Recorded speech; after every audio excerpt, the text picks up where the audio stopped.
जय जय श्री राधे, जय जय श्री राधे, जय जय श्री राधे।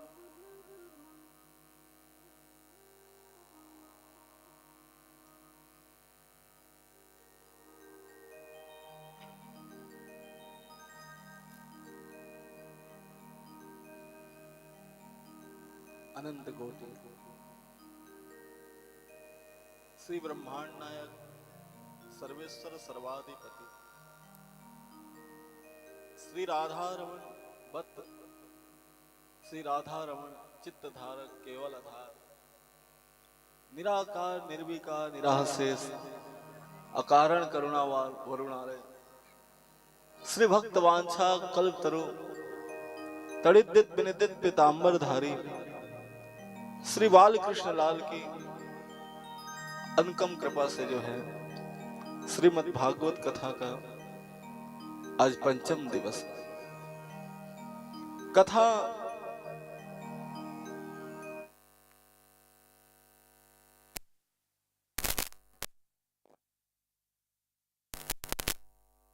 समाप्त कर देंगे। जीवन में प्रेम भक्ति और जीवन के जो अधूरेपन को भी जो है दूर कर देते।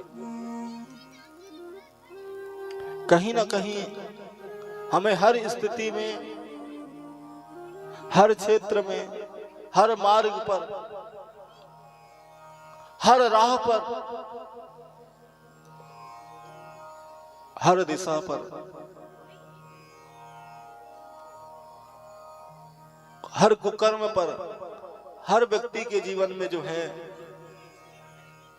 उस ईश्वर तक पहुंचने का और अंदर अपने अंदर आत्म अनुभूति जो है प्रदान करती है। हमारे जीवन में जैसे आत्म अनुभूति नहीं होना, आत्म अनुभूति कहते हैं उस परमात्मा को जानना। परमात्मा को कैसे जाना जा सकता है? तो उस भागवत के माध्यम से, उस भक्त चरित्र के माध्यम से, उस कृष्ण के प्रति प्रेम के माध्यम से, कृष्ण के प्रति प्रेम से हम उस आत्मभूति को जान सकते हैं। हर कुछ जो है, जो हमारे जीवन में बार बार कोशिश कर रहे हैं, बार बार प्रयास कर रहे हैं, बार बार संघर्ष कर रहे हैं, पर जब तक हम जीवन में पुरुषार्थ नहीं करेंगे तो हम चाहे कितना भी मेहनत करें, कितना भी कुछ करें, हमारे जीवन में सफलता नहीं मिल सकती। पुरुषार्थ होना बहुत जरूरी है। जहां पुरुषार्थ है, पुरुषार्थ का मतलब है यज्ञ, अनुष्ठान, पूजा, पाठ, ये सब पुरुषार्थ के ही स्वरूप है। इसलिए करते रहना चाहिए, करते रहना चाहिए। कृष्ण के प्रति दीवानी बने रहना चाहिए, राम के प्रति आस्था बने रहना चाहिए। देखो, आस्था जब बनी रहेगी तो जिंदगी आपकी जो है संभल जाएगी। नास्तिक व्यक्ति भी उस ईश्वर को ढूंढता है, थक जाता है जब उसे कुछ समझ में नहीं आता तो थक हार के उस परम ब्रह्म परमात्मा को जो है खोजता है। हम कितना भी नास्तिक बन जाए, हम कहें कि भगवान नहीं है, पर हमारे कहने से थोड़ी है कि भगवान है। सूर्य में भी वही प्रकाश देता है, चंद्रमा के द्वारा वही शीतलता देता है, सब कुछ देता भी तो वही है, सब कुछ दे रहा है। देने वाला श्री राधा, देने वाला भी सही है और लेने वाला भी वही है।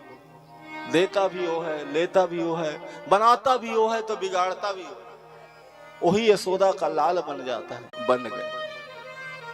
उखल से कृष्ण बंधे जरूर हैं, पर उखल से बंधने के बाद एक कुबेर के दो पुत्र थे जिनका नाम था नल और कुबर। वो भी नंद के आंगन में वृक्ष बने खड़े हुए, वृक्ष बने खड़े। श्री राधे।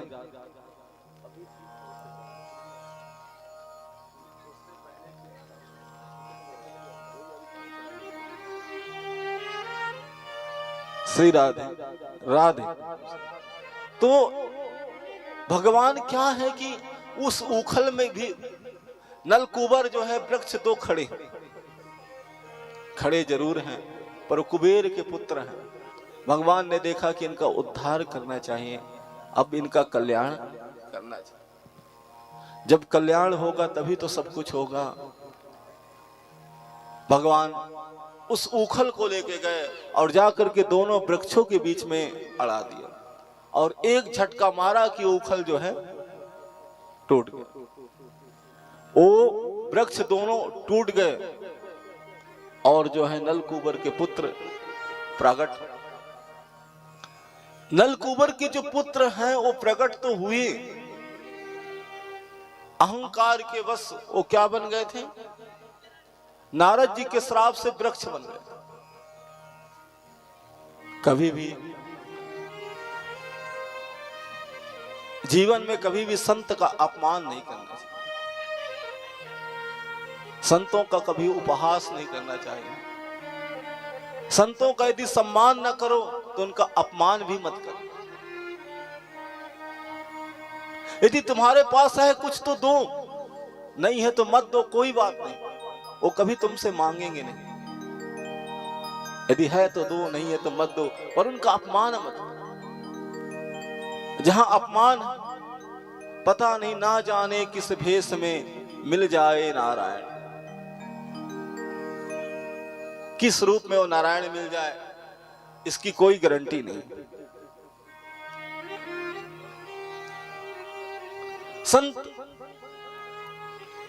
संत होते हैं। कुबेर के दो पुत्र हैं नल और कुबर, वो सरोवर में स्नान कर रहे हैं कुछ स्त्रियों के साथ, और उन स्त्रियों के साथ स्नान करते हुए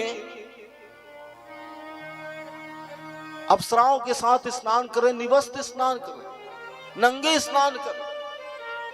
हरि का गुण गाते नारद जी पहुंच गए। स्त्रियां तो शर्मा गई, पर ओ नल कुबर वो नहीं शर्माए।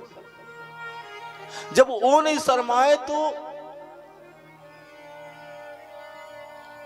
जब उन्होंने नहीं शर्माया और नारद जी का उपहास करने लगे तो नारद जी ने श्राप दे दिया। बोले जाओ जाओ, वृक्ष बन जाओ, वृक्ष बन जाओ। तुम्हें बहुत अहंकार है अपने पिता के धन का, तुम्हें बहुत अहंकार है उस पद का, तुम्हें बहुत अहंकार है उस राज का। अरे तुम इस मद के लोभ में आकर के एक साधु का सम्मान नहीं कर सकते, उस महात्मा का अपमान कर रहे हो। जाओ, हम तुम्हें श्राप देते हैं कि तुम दोनों वृक्ष बन जाओ, वृक्ष हो जाओ। वही दोनों वृक्ष बन गए। प्रार्थना की तो बोले जाओ, स्वयं द्वापर युग में भगवान श्री कृष्ण आएंगे और उनके स्पर्श मात्र तुम्हारा कल्याण हो जाएगा, कल्याण होगा। आज गोवर्धन की पूजा भी है तो देखो कैसे मौसम बना है। इंद्रदेव ज्यादा मेहरबान है। तो बोलो राधे राधे राधे। इधर कथा जैसे अब इंद्रदेव मेहरबान है इसलिए वो मौसम बना रहे हैं। इधर जो है भागव श्राप तो दिया जरूर, और जब कृष्ण आएंगे तो उनके स्पर्श से तुम्हारा कल्याण हो जाएगा। आज भगवान ने जब उस उखल को फंसाया, दोनों वृक्ष टूट करके जो है धड़ाम से जो है गिर गए। वृक्ष जरूर गिरे पर भगवान दोनों अपने रूप में प्रकट हो गए। बोले प्रभु, भगवान ने कहा नल कुबरों के पुत्र मांग लो वरदान, क्या चाहिए? तुमने खूब सर्दी सहे, खूब जाड़े सहे, खूब तुम्हारे सारे अहंकार धुल गए, मांग लो।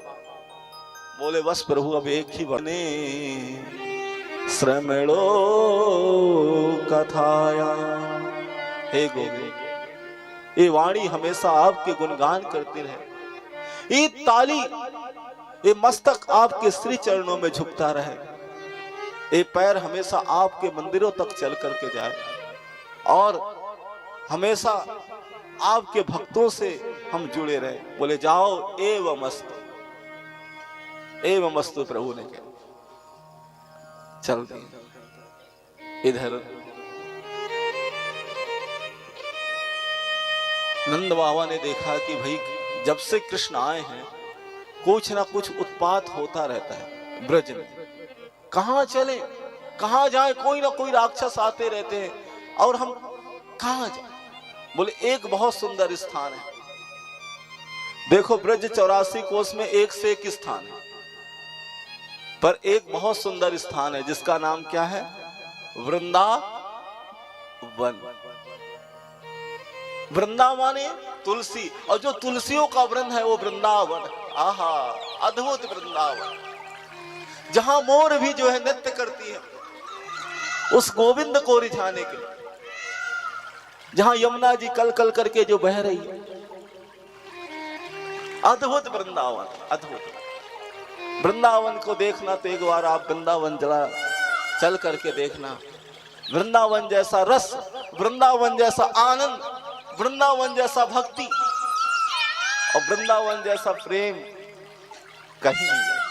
वृंदावन है वहां अद्भुत नगरी, जहां तुलसियों का वन है, उसका नाम ही तो वृंदावन है। भगवान उस वृंदावन की ओर नंद बाबा जो है सभी ग्वाल वालों और सभी गोपियां सभी वहां सबके सब वृंदावन। तो आइए हम भी उस वृंदावन को जो है चलते हैं। ओ जरा चल कर वृंदावन देखो, ओ श्याम बंसी बजाते मिलेंगे। जरा चल कर तो वृंदावन देखो, श्याम बंसी बजाते मिलेंगे।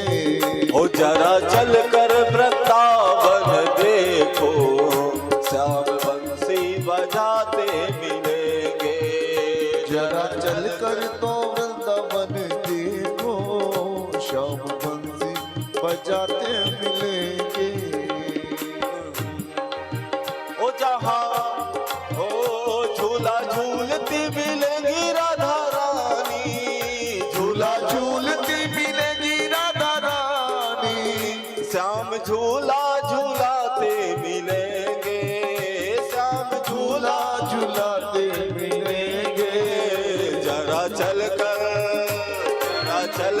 वृंदावन देखो, श्याम बंसी बजाते मिलेंगे। जरा चल कर तो वृंदावन देखो, श्याम बंसी बजाते मिलेंगे।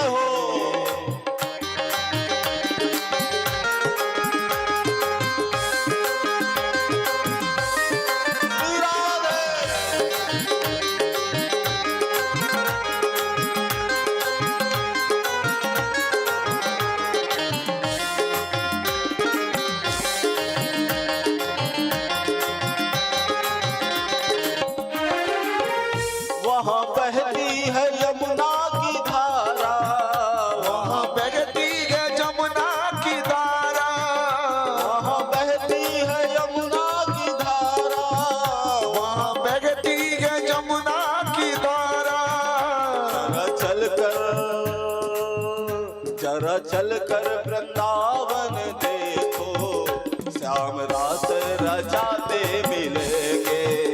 जरा चल कर वृंदावन देखो, श्याम रास रचाते मिलेंगे। जरा चल कर वृंदावन देखो, श्याम बंसी बजाते मिलेंगे। जरा चल कर वृंदावन देखो, श्याम बंसी बजाते मिलेंगे। श्री राधे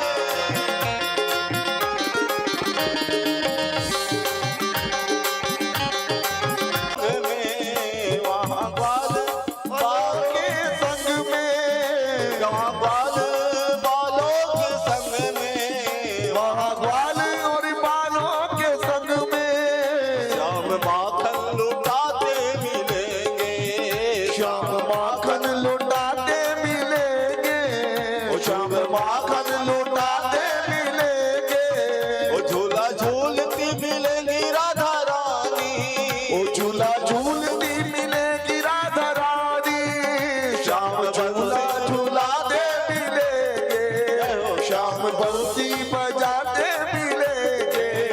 जरा चल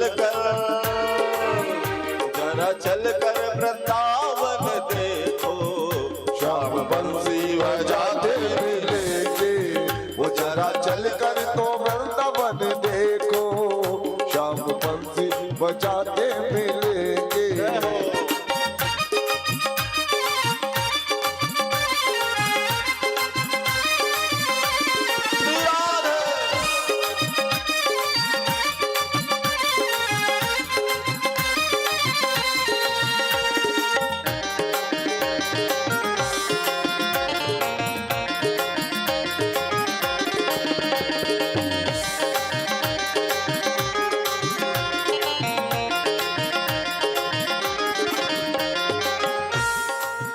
वहाँ माता यशोदा के संग में, वहाँ माता यशोदा के संग में, वहाँ बाल बालों के संग में, वहाँ बाल बालों के संग में, वहाँ माखन लुटाते मिलेंगे, वहाँ माखन लुटाते मिलेंगे, जहाँ माखन लुटाते मिलेंगे, वहाँ माखन लुटाते मिलेंगे।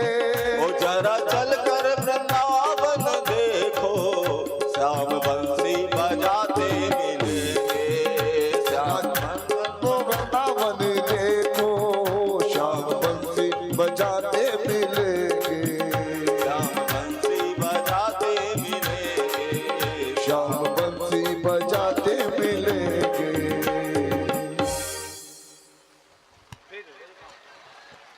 इधर भगवान ने जो है, आज भी वृंदावन में जाओगे तो वहाँ भगवान बंसी बजाते जो है मिलेंगे, कहीं भक्तों के साथ में माखन लुटाते मिलेंगे, कहीं माँ यशोदा को प्रसन्न करते मिलेंगे, कहीं रास बिहारी रास को रचाते जो है मिलेंगे।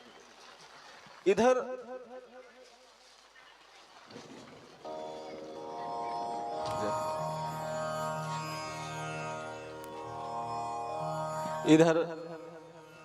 आज जब भगवान वृंदावन में पहुंचे तो वृंदावन को देख देख के प्रभु निहाल हुए, आनंदित हो गए, यहाँ मेरी गाय अच्छी तरह से चलेगी, क्योंकि वृंदावन एक प्रेम की भूमि है, अद्भुत भूमि है, आनंद की भूमि है, सभी भक्तों को रस देने वाली भूमि है और भक्तों को सुख देने वाली भूमि है। आज भी आप जब वृंदावन में जाएंगे तो वृंदावन जैसा आनंद, वृंदावन जैसा प्रेम, वृंदावन जैसी भक्ति कहीं आपको देखने को नहीं मिलेगी। इधर एक भक्त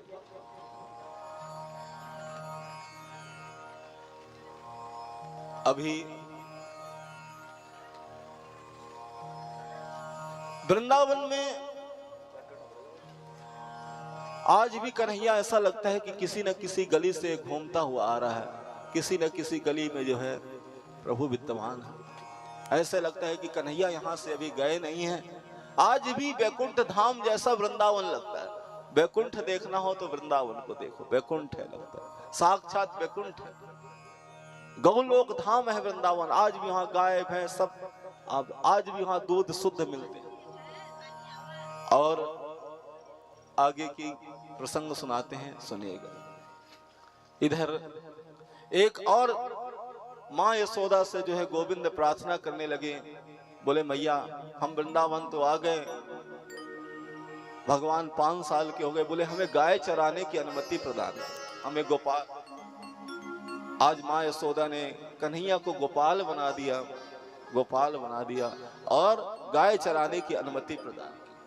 स्वयं कृष्ण गोपाल बन गए और गोपाल बन करके गाय को चरा रहे हैं, बंसी को बजाते हैं, सभी झुंड में जो है गाय घेर लेती हैं और गाय घेर करके उनको जो है बैठ जाती हैं। कृष्ण बंसी अपने बजाते हैं और जब बंसी बजाते हैं कृष्ण तो तीनों लोग मोहित हो जाते हैं, तीनों लोग। गाय देखती रहती है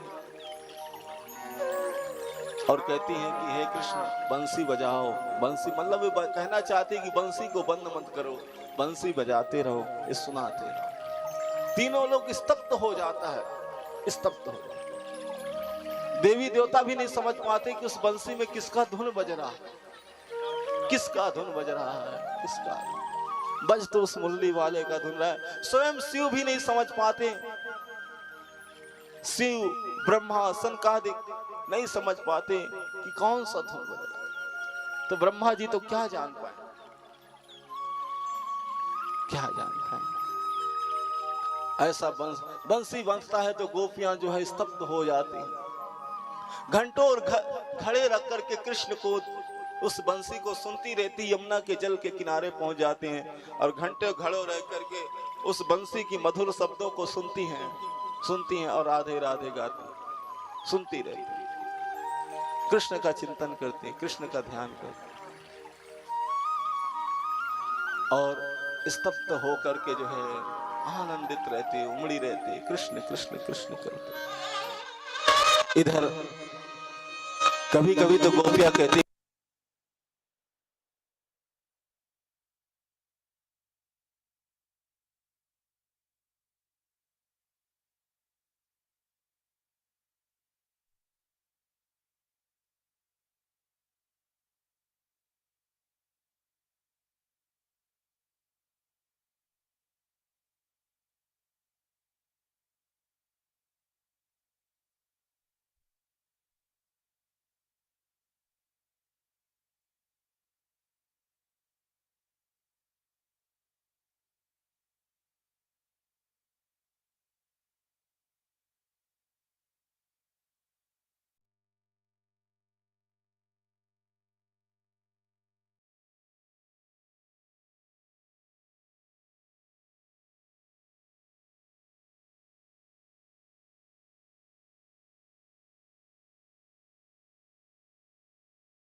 तालू तो जमीन में सटा दिया, ऊपर का तालू आसमान में सटा दिया। सभी ग्वाल बाल जो है गैया चराने के लिए गए थे, लौट रहे थे तो उन्होंने एक विशाल गुफा को देखा।